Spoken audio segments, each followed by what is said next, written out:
Young Michael grew up in a busy port city. The air always smelled of salt and fish. Great ships, tall and imposing, sailed in and out of the harbor every day. Their horns boomed, a sound Michael knew like his own heartbeat. He lived in a small house not far from the restless water. The streets were narrow and cobbled. Poverty was a quiet neighbor to many families there, including his own. Michael often watched the waves. He wondered about the world beyond their gray, churning expanse. His family had a long, proud story. It was a story of soldiers. His father was a soldier, strong and stern. His older brothers followed the same path. They wore the uniform of the army.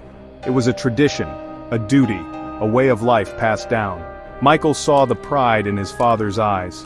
He heard the respect in his mother's voice when she spoke of them. The military was a giant presence in their small home. It shaped their days and their dreams. He felt its weight, even as a boy. The city was loud and full of life, but also hard. Michael learned to be tough.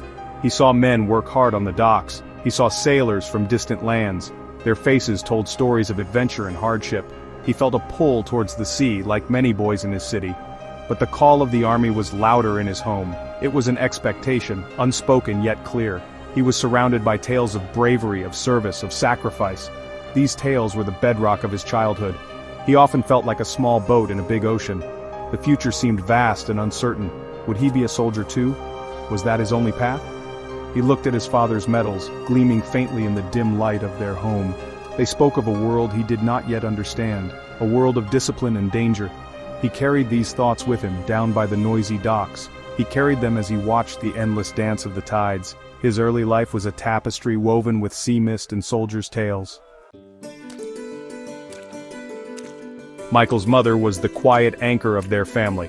While the men served, she ruled the small home with a gentle hand. Her days were long and filled with endless tasks. She cooked and cleaned. She mended clothes worn thin by time and use. She managed the little money they had with careful skill. Her face, though often tired, held a deep resolve. She was the keeper of their hearth, the silent guardian against the harshness of the world outside their door. Her love was a steady, warming fire. She rarely spoke of her own worries or dreams. Her focus was always on her husband and her sons. When her husband was away with the army, a quiet tension filled the house. She would listen for news, her heart heavy with unspoken fears. She ensured her boys were fed, that they were safe. She taught Michael his letters and numbers. She told him stories, not always of war, but sometimes of kindness and hope. Her strength was not in loud commands. It was in her resilience, her unwavering presence. Despite the poverty that clung to them, she created a home. It was a place of routine and small comforts. The smell of baking bread, however infrequent, was a sign of her care. She worried about Michael. He was different from his brothers. He was quieter, more observant, perhaps more sensitive. She saw the dreamer in his eyes. She hoped for a life for him that was perhaps less hard, less shadowed by duty's stern call. Her hopes for him were a soft whisper in the louder narrative of military legacy. She was the first to wake and the last to sleep. Her hands were never idle. She patched not only clothes but also spirits. When bad news arrived from distant barracks or when money was especially tight, it was her courage that held them together. Michael watched her. He learned about a different kind of strength from her, not the strength of a soldier with a gun, but the strength of a heart that refuses to break, no matter how heavy the load. Her influence was profound, a gentle current shaping his inner world. Then, one day, the world tilted. Michael's father died. The news came like a sudden storm, unexpected and devastating. He was still a young man, not yet fully grown. The strong soldier, the head of their family, was gone. The house felt instantly colder, emptier. The familiar sounds of his father's boots, his deep voice, vanished. Michael felt a gaping hole open up inside him. It was a raw, aching space where his father used to be. He did not know how to understand it. His mother, though heartbroken, tried to remain strong for her sons. But Michael saw the new lines of grief etched on her face. His older brothers returned, their uniforms a stark reminder of the path their father had walked. The family dynamic shifted like furniture rearranged in a dark room. There was confusion, a sense of being adrift. The military tradition suddenly felt less like pride and more like a heavy burden. For Michael, his father had been a distant star, sometimes stern but always there. Now that star had fallen from the sky. Michael's initial reaction was a quiet numbness. He moved through the days in a daze. The port city, once familiar, now seemed alien. The sounds of the ship's horns felt mournful. He struggled to process the finality of death. One moment his father was a presence, a reality. The next, he was a memory, a story to be told. This sudden absence left Michael feeling profoundly unmoored. He had lost not just a father but an anchor that, however imperfect, had held him to a certain reality. He found himself retreating inward. The world outside felt too loud, too demanding. The expectation to be strong like a soldier's son was immense, but inside he felt small and broken. Anger mixed with sadness, creating a confusing storm of emotions he couldn't voice. His father's death was a turning point. It was the moment the path ahead, already misty, became shrouded in a much deeper fog. He was a ship without a rudder, pushed by currents he could not control. The loss carved a deep wound that would shape the years to come. In his early 20s, the grief for his father found a new, dangerous outlet. Michael started to drink. It began slowly, a drink to numb the ache, a drink to forget. But soon the alcohol became a companion. He sought the loud, crowded bars near the docks, places where the music was deafening and the laughter was forced. He found a temporary escape in the bottom of a glass. The world seemed less harsh, his memories less sharp, when seen through a haze of drink. He was chasing oblivion. The partying became excessive. Nights blurred into mornings. He spent money he didn't have. He made friends who were as lost as he was. They danced and drank, pushing away the realities of their lives. For a few hours he could feel alive, almost happy, but the happiness was fragile, like thin ice. It always shattered with the dawn, leaving him with a pounding head and an emptier heart. His mother watched, her eyes filled with a new kind of pain. Her quiet pleas for him to stop were lost in the noise of his descent. He was trying to drown his sorrows, but they were strong swimmers. Each bout of drinking pulled him further from the shore of stability. He neglected responsibilities. He drifted from one casual job to another, unable to hold anything steady. The military discipline his family prized seemed a distant, impossible dream for him now. He was caught in a current, pulling him further and further out to a dangerous sea. The alcohol promised comfort, but delivered only deeper despair in its wake. His family worried deeply. His brothers, soldiers themselves, tried to talk to him. They spoke of duty, of making their father proud, but their words felt like accusations to Michael. He felt judged, misunderstood. He didn't know how to explain the emptiness inside him, or perhaps he didn't want to. The drink was easier. It asked no questions. It offered a false warmth in a world that felt increasingly cold and hostile. This was the beginning of a long, dark dance with addiction. Perhaps it was a flicker of his family's legacy, or maybe it was a desperate attempt to find some structure. Michael decided to join the military. He put on the uniform, just as his father and brothers had done.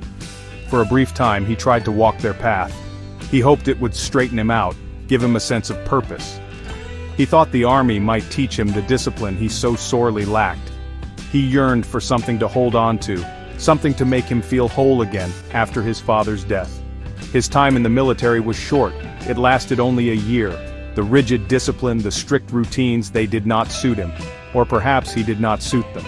He found no glory, no sense of belonging. The ghosts of his past, the unresolved grief, followed him even there. He felt like an imposter in the uniform. It was not his calling. He left, quietly, without fanfare. The experience left him feeling even more adrift. Another path tried, another path failed. The search for his place in the world continued, more desperate now. Back in the port city, the old life threatened to reclaim him. The bars called, the temporary solace of alcohol beckoned. He needed work. He needed something to fill the empty days. He eventually found a job as a security guard. It was a humble position, far from the soldier's life. He worked at a local television channel. He stood at the gate, watching people come and go. He was a guardian of a different kind, not of a nation, but of a building full of stories and dreams. He spent long hours in his small guard booth. The nights were especially quiet. It gave him too much time to think. He saw the bustling activity inside the TV station. He saw producers, writers, directors, all busy creating something. It was a world so different from his own experiences. The contrast between his family's military service, a life of action and clear purpose, and his current role as a night watchman was stark. He felt small, insignificant, a forgotten man at the edge of other people's exciting lives. Section 6. From Shadows to Spotlight's Edge, a new dream takes hold. Working at the television station, Michael became an observer. From his post at the gate, or during his quiet night rounds, he saw glimpses of another world. He saw the magic of television being made. He saw people passionate about their craft. They were creating stories, building worlds with lights and cameras. A tiny spark of interest ignited within him. It was a world far removed from the grim realities of the port city, far from the rigid structure of the army. It felt new, exciting. He started to ask questions cautiously at first. He spoke to the crew members who were kind enough to share a moment. He learned about the different roles, the skills involved. The idea of becoming a TV director began to form in his mind. It was a distant, almost impossible dream for a man with his background. But the spark grew into a small flame of ambition. He decided he wanted more than just watching from the sidelines. He wanted to be a part of that creative world. The path was not easy. He enrolled in evening classes. He studied hard, often after long shifts as a security guard. Sleep became a luxury. He juggled his responsibilities, his studies, and the ever-present temptation of alcohol. There were many times he wanted to give up. The coursework was challenging. He felt out of place among younger, more confident students. But the dream of the director's chair, of shaping stories, kept him going. He poured all his focus into this new goal. Years passed, years of perseverance, of small steps forward and occasional setbacks. Slowly, painstakingly, he climbed the ladder at the television station. He moved from security to small production assistant roles. He learned everything he could. He made connections. And finally, the day came. Michael, the boy from the poor port city, the former soldier, the night guard, became a TV director. It was a moment of triumph, a testament to his quiet determination. He had found a new kind of uniform, a new kind of authority. Section 7. The Persistent Shadow, Alcohol's Lingering Grip. Even as Michael found success as a TV director, the shadow of alcoholism clung to him. It was a persistent ghost from his past, a dark companion he could not shake. The pressures of his new career were immense. Deadlines loomed. Creative conflicts arose. The long, erratic hours of television production often left him exhausted and stressed. In these moments, the old, familiar lure of alcohol was strong. It promised a quick release, a temporary easing of the tension that knotted his insides. His battle with drink affected his life in countless ways. Sometimes he was a high-functioning professional, sharp and creative on set. Other times, the struggle was visible. He might be late or irritable, his judgment clouded. Colleagues whispered. Relationships, both personal and professional, became strained. He tried to hide it, to control it. There were periods of sobriety, moments when he thought he had conquered the demon. But then, a crisis would hit, or a moment of weakness, and he would relapse into the familiar destructive pattern. He knew he had a problem. Deep down, he yearned for freedom from its grip. He attended meetings sometimes. He made promises to himself, to others, but the roots of his addiction were deep, entangled with his grief, his insecurities, his past. The television world, with its after-show parties and networking events, often put temptation directly in his path. It was a difficult environment for someone fighting his particular battle. The success he had achieved felt hollow at times, overshadowed by this internal war. The loneliness he had felt as a young man in the port city never truly left him. Even surrounded by the busy, often glamorous world of television, he felt isolated. The alcohol created a barrier, a wall between him and genuine connection. He was a director of stories on screen, but he was losing control of his own narrative. The man who could guide actors and shape scenes found himself unable to direct his own life away from the path of self-destruction. The shadow was always there, waiting. Section 8. A glimmer in the gray. Andrew, Caroline, and a perfect day. Amidst the struggles and the shadows, there were moments of light. Michael had children, a son named Andrew, and a daughter named Caroline. They were his heart. His love for them was fierce, a pure and powerful emotion that sometimes cut through the haze of his troubles. He yearned to be a good father, the kind of father he himself had lost too soon, or perhaps never truly known in the way he wished. His children were his anchor to something real, something precious. There was one trip he took with Andrew and Caroline that he cherished above all other memories. They went to the mountains. It was autumn. The air was crisp and clean. The leaves on the trees were a blaze of red, gold, and orange. They stayed in a small cabin by a clear, rushing stream. For a few days, Michael felt a peace he had rarely known. He forgot about the pressures of work. He forgot about the insistent call of the bottle. He was simply Dad. They hiked trails carpeted with fallen leaves. Andrew, brave and curious, pointed out birds and squirrels. Caroline, with her bright laugh, collected colorful stones from the stream bank. In the evenings, they sat by a crackling fire. Michael told them stories not of soldiers or television studios, but of brave knights and magical forests. He saw the wonder in their eyes. He felt a genuine joy bubble up from within him, pure and untainted. It was a feeling he had almost forgotten existed. This trip was a small island of happiness in the turbulent sea of his life. He held on to the memory of it tightly. It was proof that he was capable of joy, capable of love, capable of being the father his children deserved. When the darkness threatened to consume him, he would try to recall the sunshine filtering through the autumn leaves, the sound of his children's laughter, the simple peace of those days. It was a glimmer, a precious, fragile light that reminded him of what truly mattered, even when he couldn't always live up to it. Section 9. The Final Curtain Call, A Lonely Fade to Black. Despite the success as a TV director, despite the cherished memory of that perfect day with his children, Michael's life began a slow, inexorable spiral downwards. The struggle with alcoholism intensified. The periods of sobriety grew shorter, the relapses more frequent and severe. The glint of joy he'd found with Andrew and Caroline became harder to hold on to. Depression, a cold and heavy blanket, settled over him. It muted the colors of his world, silenced the music. His work, once a source of pride and escape, became a burden. The creativity that had once flowed so easily now felt blocked. He grew more reclusive, pushing away colleagues and friends who tried to help. The vibrant world of television, which he had fought so hard to enter, now seemed distant and unreal. He was an island, isolated by his pain and his addiction. The port city of his youth, with its gray skies and restless sea, seemed to mirror the landscape of his soul. He was lost in a fog, with no lighthouse to guide him home. The man who had dreamed of escaping the shadows of his past found himself enveloped by them.